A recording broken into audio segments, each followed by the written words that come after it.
Alright, so let's talk about gouges. So gouges are the tools that you're going to be using to carve into your relief block. So whether you're using linoleum or wood, you still need to use a gouge in order to clear out the wood so that you have the raised parts which will print and the low parts that will not get any ink and therefore won't print. So there are all kinds of gouges on the market, and when you've been a printmaker long enough, you assemble a sort of an arsenal of different kinds of gouges. Because you purchase more and you realize that it's really more convenient to have dedicated gouges. And so on these ones, I have dedicated gouges that I use most often. So I have a really tiny V cut, a big U cut for cleaning out things. This one is actually kind of a square cut. And then I have a couple extra blades here that I could switch out if I needed to.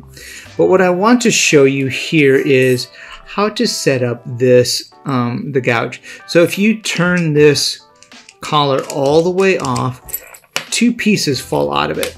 You can see that there's this little tiny, well, the bigger, it's a tiny piece, but it's the bigger of the two. And then there's a collar that kind of sits on top of it. So if you accidentally pull this whole thing off, just know that there are two pieces, whoops, see? There are two pieces inside of that that can fall out easily. The genius of these tools, here, let me move those aside, is that your gouge actually fits right in between those two. So that fits right on top of that, and then it fits in between those two like this. And then when you twist this collar on, it tightens it, and then it can't move out of the way. So let me show you what I'm talking about here. So I'm going to put these two pieces together. I'm going to drop them back into the collar, and then I'm just going to give it a couple twists so that it can't fall off. Then I have a big V gouge here that I'm going to put inside there, and so it has to fit in between that big piece and the skinny piece there, the little piece.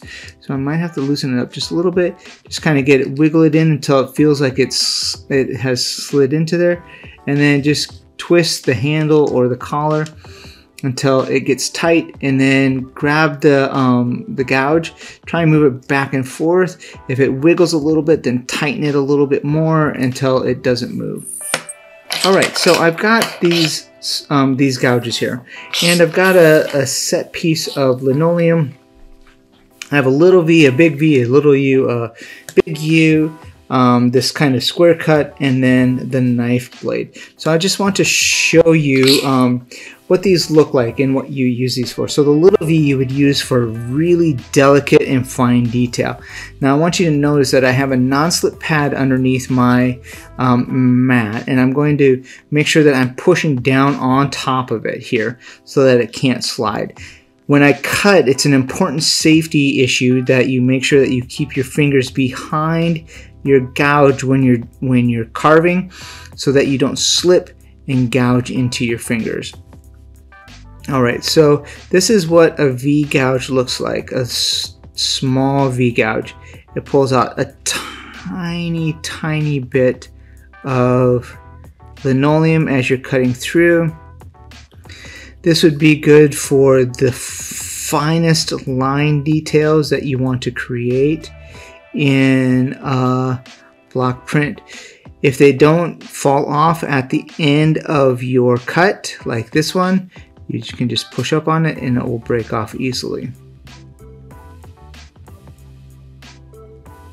I'm using very light pressure with this one. You don't need a heavy pressure. Then I need to find my V cut. This is the big deep V cut, and this one is for a much deeper cut.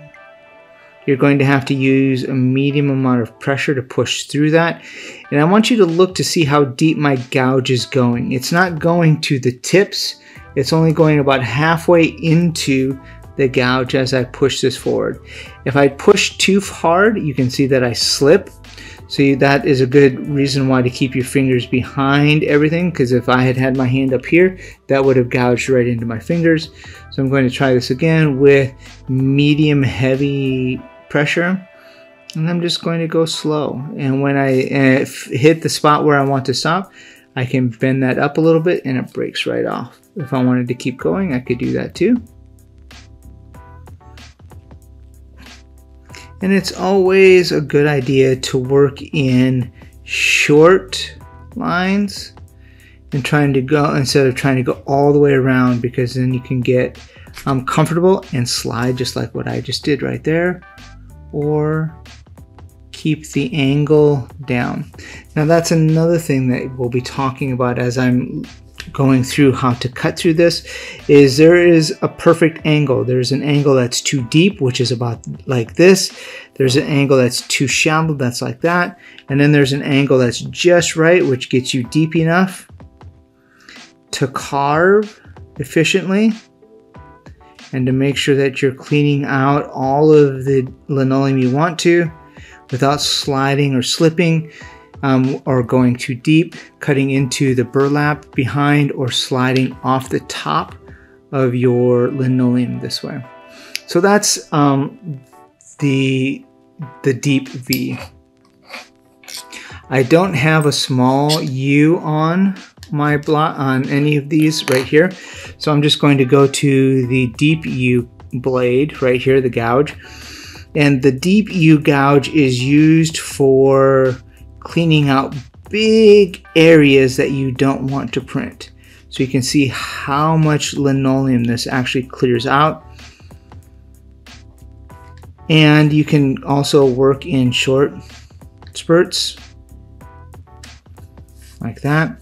One of the things that I think is really nice about these gouges is the U gouge in particular, is you can rotate it. Whoops, I just dropped it, but I can continue to rotate it. Let me start over right here, underneath, rotate it, and make circles. Let me try it one more time. There we go. So practice, explore with the different kinds of mark making. Then there's also a square cut. So I'm just going to cut this out. This takes out a lot of linoleum. And so as you're cutting, you can see I slipped just a little bit. I'm going to move it back here on the mat so that I can get a good grip on it. And instead of carving out a U shape, it carves out a flat channel.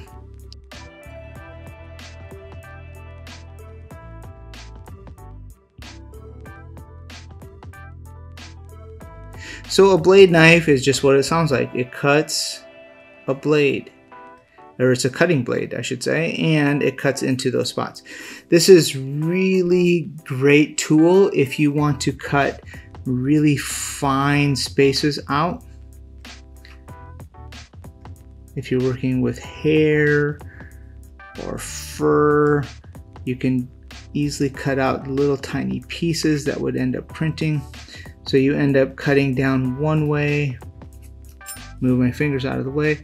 You can see I'm using this a little differently now. I'm pulling instead of pushing, and turn the knife and angle it the other way, and you can pull those pieces out. You can also use this blade to cut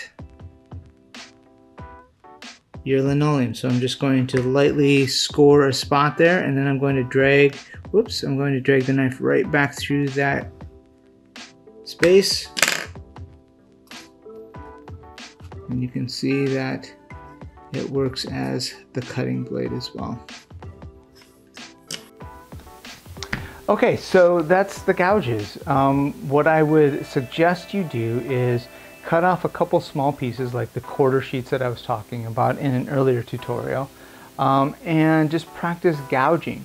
You know, make some geometric shapes and cut through, just play around with it, sort of just do sort of doodles, right? And draw with your Sharpie on the block, cut those out with different sized gouges, ink it up and print it and see what it looks like.